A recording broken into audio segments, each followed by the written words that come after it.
Salam sejahtera dan Assalamualaikum semua pelajar. Jadi kita sambung pelajaran anatomi tumbuhan kita. Kita fokuskan kepada bahagian organ akar.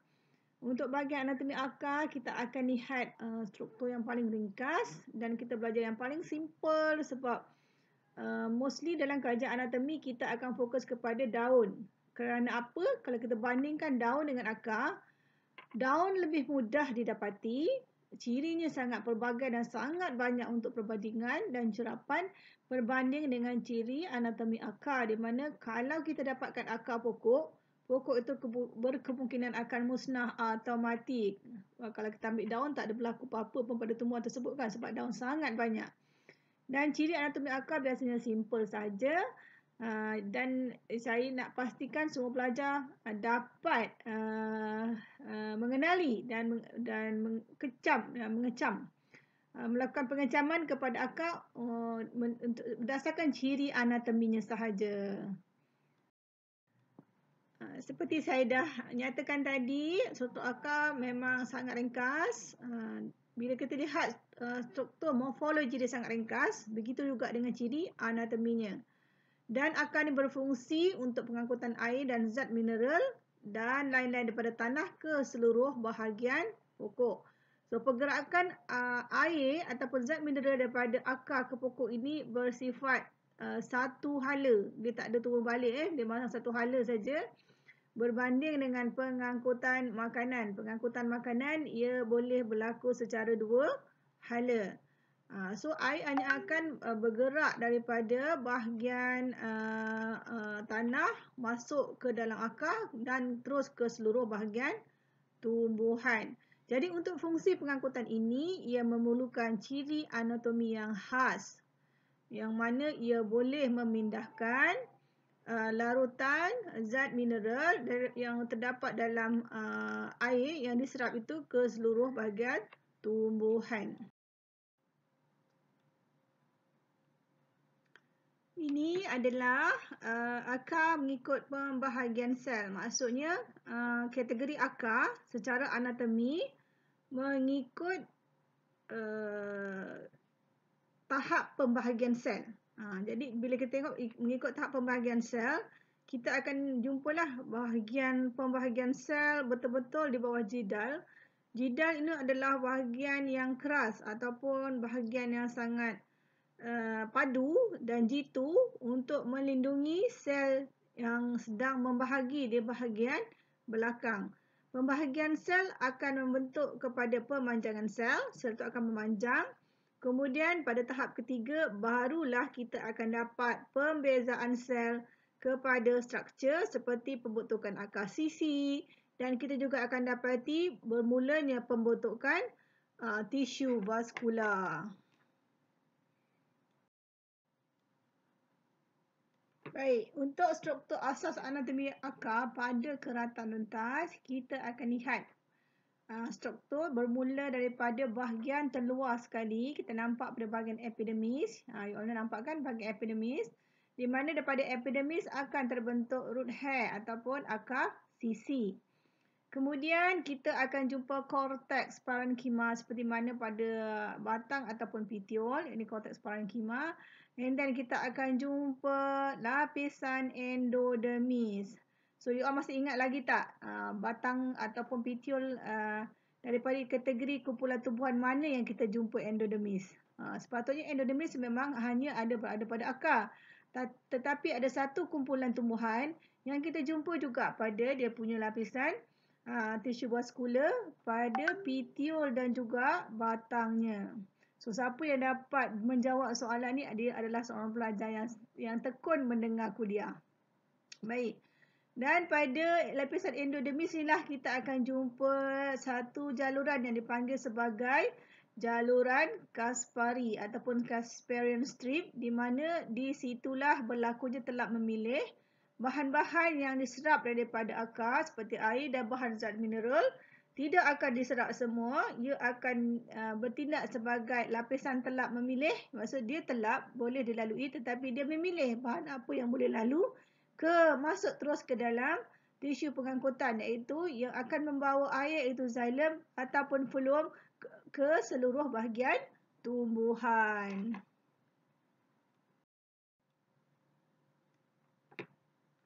Inilah yang berlaku ketika penyerapan air atau mineral daripada tanah. So, kita lihat, okay, partikel-partikel yang bulat-bulat itu adalah tanah dan terdapat air dalam tanah. Dan air itu akan masuk melalui wall yang terdapat dalam akar sisi. Itu adalah kepentingan akar sisi. Dan ada kalanya dia juga boleh terus meresap melalui epidermis, tetapi jarang-jarang.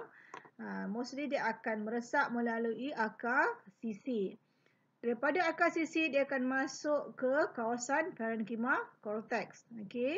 Bila selepas parenchyma cortex, dia akan masuk terus ke dalam sel salo pada xilem. Tapi sebelum dia sampai ke xilem ataupun sel salo, ia perlu melalui lapisan endodermis. Jadi daripada lapisan endodermis inilah akan adanya jalur Kaspari yang akan melakukan pemilihan bahan mana yang boleh masuk atau bahan mana yang tidak boleh masuk. Jadi pergerakan air dari sel ke sel ini adalah melalui osmosis, iaitu daripada melalui perbezaan tekanan, di mana perbezaan tekanan yang tinggi akan masuk ke kawasan yang tekanan rendah. Itulah bagaimana pergerakan air berlaku daripada tanah masuk ke akar sisi dan seterusnya masuk ke sistem pengangkutan tumbuhan. Oleh yang demikian, ada beberapa juga istilah yang semua pelajar kena tahu berkenaan dengan struktur asas anatomi akar, iaitu lapisan yang paling luar yang kita kenali sebagai, biasanya kita memanggil sebagai lapisan epidermis, tetapi sebenarnya kalau pada akar kita panggil sebagai lapisan epiblema ataupun ada kalanya disebutkan sebagai lapisan piliferous.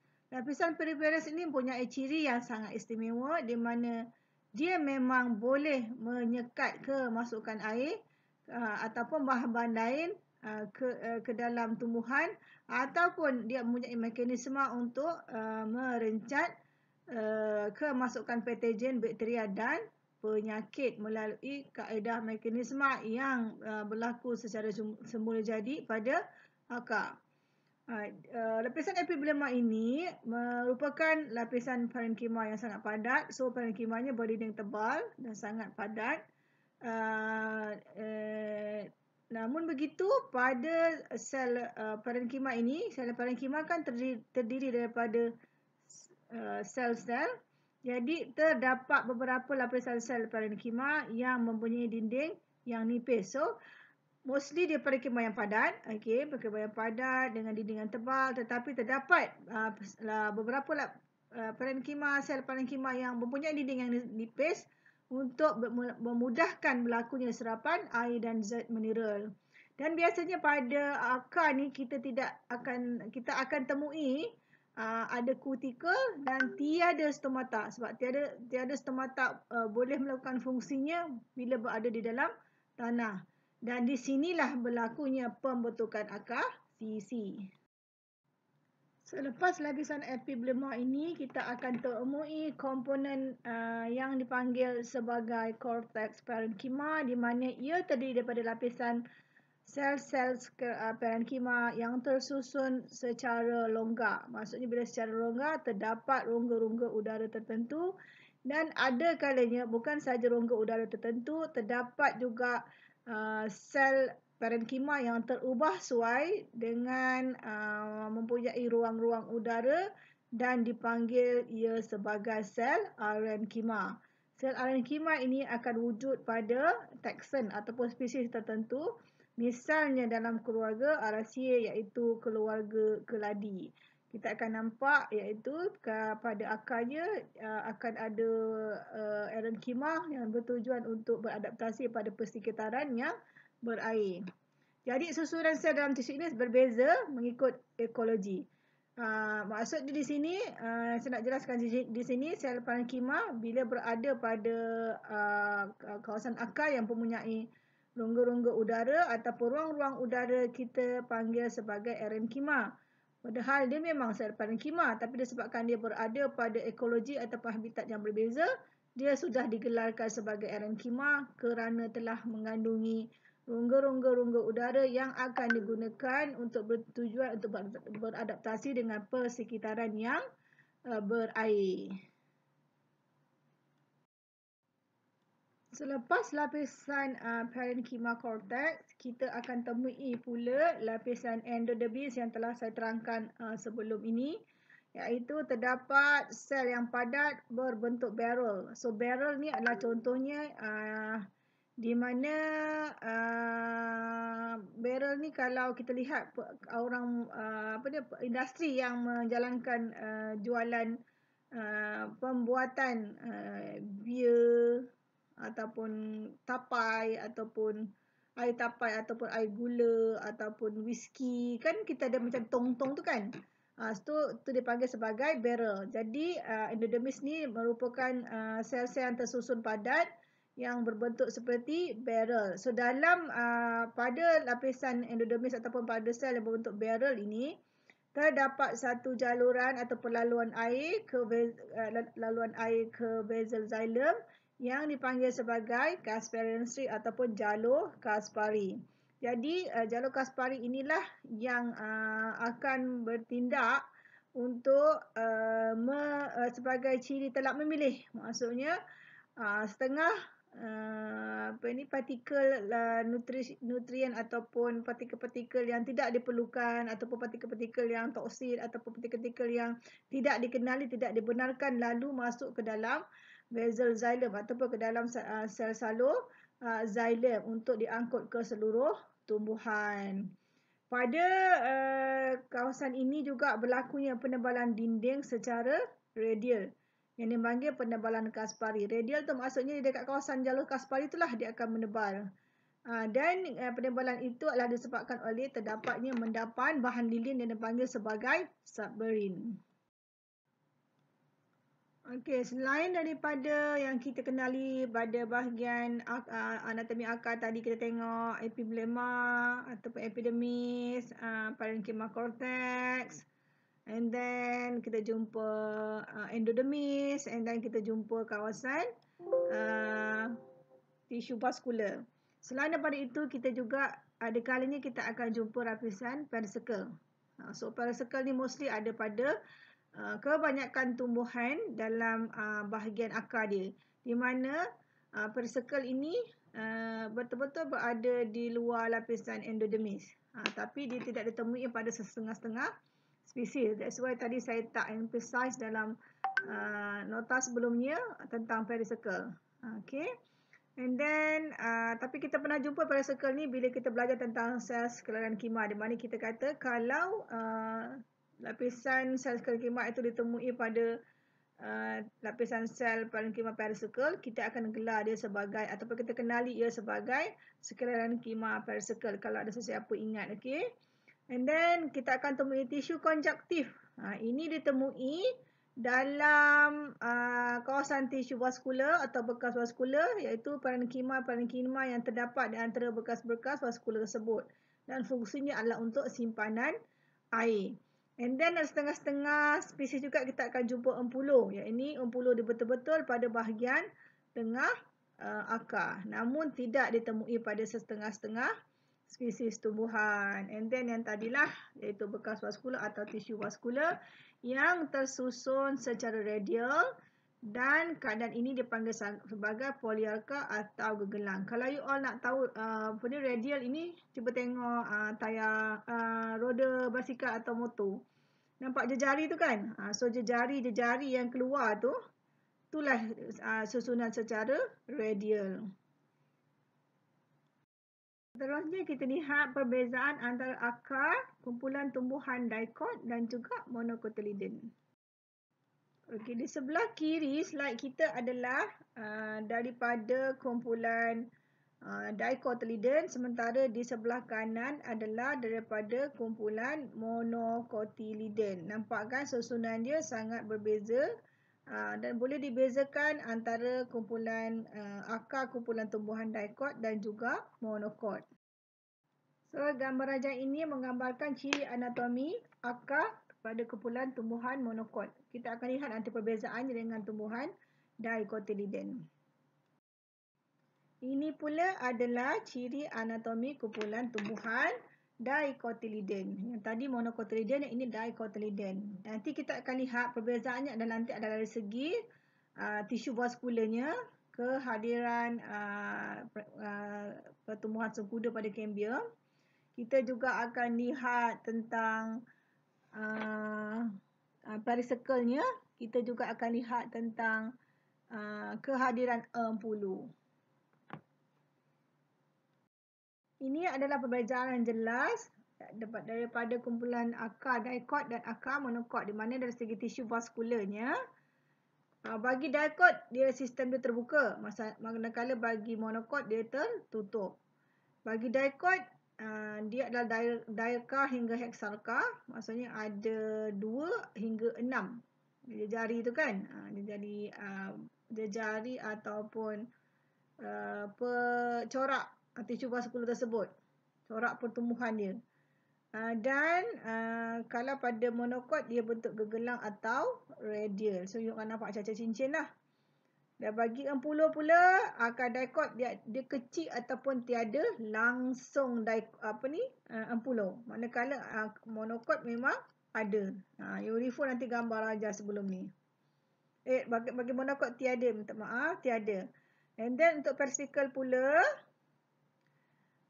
dia membentuk cambium dan akar sisi pada dicot. Bila ada cambium bermaksud ada pertumbuhan sekunder. Berbeza pada monokot di mana ia hanya membentuk akar sisi dan tiada cambium. Maka tiadalah pertumbuhan sekunder. Bagi akar konjaktif pula, untuk dicot memang tak ada. Kita tak akan jumpa. Kalau jumpa maksud ni abnormali lah. Dia ganjil daripada spesies yang lain. Manakala bagi akar monokot memang ada tisu konjaktif. Sedikit tentang ciri anatomi akar monokot. Menunjukkan tentang akar water hyacinth ataupun Ecornia aggressipes ini daripada family Pontoderaceae adalah untuk menunjukkan kehadiran rongga udara. Okey. Nampak tak pada kawasan yang warna purple tu ada nampak ruang-ruang kosong, itulah rongga udara. Bila terbentuk rongga udara yang banyak seperti itu, sel ini telah digelar sebagai sel arenkima. Aren tu adalah udara. Okey. So banyak terbentuk sel arenkima pada akar water hyacinth ni. Ini adalah ciri tumbuhan hydrophyte. Tumbuhan hydrophyte maksudnya tumbuhan yang hidup dekat kawasan berair, di mana akarnya akan tenggelam sepenuhnya. Jadi bila dia tenggelam sepenuhnya, dia perlukan ciri apungan, maka terdapatlah sel arenkima pada akar tersebut. Kala ini pula adalah contoh akar bagi kumpulan tumbuhan dicotyledon. So ini adalah daripada akar bunga matahari ataupun Helianthus, spesies daripada family Asteraceae. So you all tengok. Di sini kita nampak ada endodermis, ada pericycle, and then dia tidak mempunyai empulu. Okey, sangat jelas perbezaannya dengan kumpulan tumbuhan monocotyledon tadi. So hopefully you all guys memahami tentang struktur anatomi akar, di mana struktur anatomi akar boleh digunakan untuk membezakan. Yang saya bagi contoh di sini adalah kumpulan tumbuhan gymnosperm daripada kumpulan angiosperm dari kumpulan monocotyledon dan juga dicotyledon, di mana jelas hanya melalui struktur anatomi akar, dua kumpulan tumbuhan ini dapat dibezakan. Selepas ini kita akan go kepada kuliah kita mengenai kepentingan anatomi akar, sebab kita dah belajar tentang petiole, kita dah belajar tentang petiole sama dengan batang, epidermis kita dah tengok.